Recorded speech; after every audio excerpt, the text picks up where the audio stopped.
சீமானுக்கு எதிராக காளியம்மாளை தூண்டிவிடும் ஒரு சில நபர்கள் இது குறித்த வீடியோல முழுமையா பார்க்க போறோம். வாங்க பார்க்கலாம். நாம் தமிழ் கட்சியின் தலைமை ஒருங்கிணைப்பாளரான சீமான் அவர்களுக்கு தமிழ்நாட்டு மக்கள் மத்தியில எந்த அளவுக்கு ஒரு ஆரவாரமும் ஈர்ப்பு இருந்துட்டு இருக்கோ அதே அளவுக்கு தான் பாத்தீங்கன்னா கட்சியில் இருக்கக்கூடிய ஒரு சில நிர்வாகிகளுக்கும் மக்கள் தங்களுடைய ஆதரவு கொடுக்க ஆரம்பிச்சிருக்காங்க. அதுல ரொம்பவே முக்கியமான ஒரு நபர் அப்படின்னா ஒரு மீனவ பெண்ணாக வந்து அதற்கு பிறகு தமிழ்நாடு மக்கள் மத்தியில தன்னுடைய குடும்பத்துல ஒரு பெண்மணியாக பார்க்கக்கூடிய காளியம்மாள் அப்படின்னு தான் சொல்லி ஆகணும்.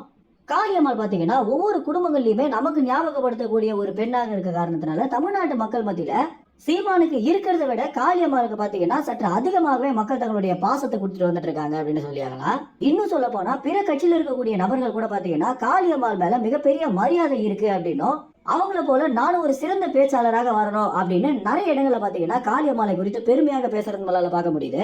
இப்படி இந்த மாதிரியான விஷயங்களை வச்சுதான் சீமானுக்கு எதிராக காளியம்மாளை ஒரு சில நபர்கள் பாத்தீங்கன்னா சீமானுக்கு எதிராக மாத்த நினைச்சிட்டு வந்துட்டு இருக்காங்களோ அப்படின்னும் அதற்கு பிறகு பல இடங்கள்ல பாத்தீங்கன்னா துணை தலைவர் ஆகிறதுக்கு உங்களுக்கு நிறைய வாய்ப்புகள் இருக்கு அப்படின்னும் கட்சியில இருந்து நீங்க விலகவே விலகாதீங்க, சீமானை ரீப்ளேஸ் பண்ணக்கூடிய இடத்துல நீங்க தான் இருக்கீங்க அப்படின்னு காளியம்மாளை பாத்தீங்கன்னா ஒரு சில நபர்கள் உசுப்பேத்தி விட்டுட்டு வந்துட்டு இருக்காங்க அப்படின்னு காளியம்மாள் மேடையிலே போட்டு உடைச்சிருக்காங்க.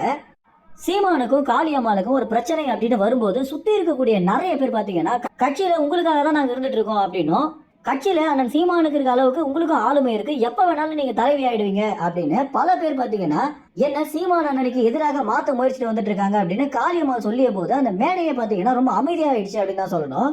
கட்சிக்குள்ளேயே இவ்வளவு சதி வேலைகள் நடந்துட்டு இருக்கா அப்படின்னு நம்ம அனைவருமே ஒரு பெரிய வியப்புக்குள்ளாகும் போதுதான் சீமானவர்கள் பாத்தீங்கன்னா இதை முன்பு ஒரு மேடையிலே சொல்லி இருந்தது மட்டும் இல்லாம கட்சியில நான் ஒரு சில நிர்வாகிகளை அடுத்தடுத்து நீக்க போறேன், இதற்கு இதுவாதான் காரணமாக இருக்கும் அப்படின்றத சொல்லியிருந்தாரு. இப்படி வச்சு பார்க்கும் போதுதான் சாட்டை துறைமுருகனுடைய வலியுறுத்தல்னாலையும் சீமானை எதிர்பாராத நேரத்துல எஸ்பி வருணுக்கு எதிராக பெலிக்ஸ் சேவியர் அனுப்பிய ஒரு கடிதமும் இந்த மாதிரியான நபர்கள் தான் கட்சியை பிளக்க நினைக்கிறாங்க அப்படின்னு சீமான் அவர்கள் பாத்தீங்கன்னா அடுத்தடுத்து நிறைய நிர்வாகிகள் எண்ணிக்கிட்டு வந்துட்டு இருக்காரு. இந்த ஒரு தகவல் குறித்து என்ன நினைக்கிறீங்க அப்படின்னா காளியம்மாளை இந்த மாதிரி எதிராக திருப்பக்கூடிய மர்ம நபர்கள் குறித்து என்ன நினைக்கிறீங்க அப்படின்றத உங்க கமெண்ட்ஸ்ல தெரிவிங்க. நன்றி, வணக்கம்.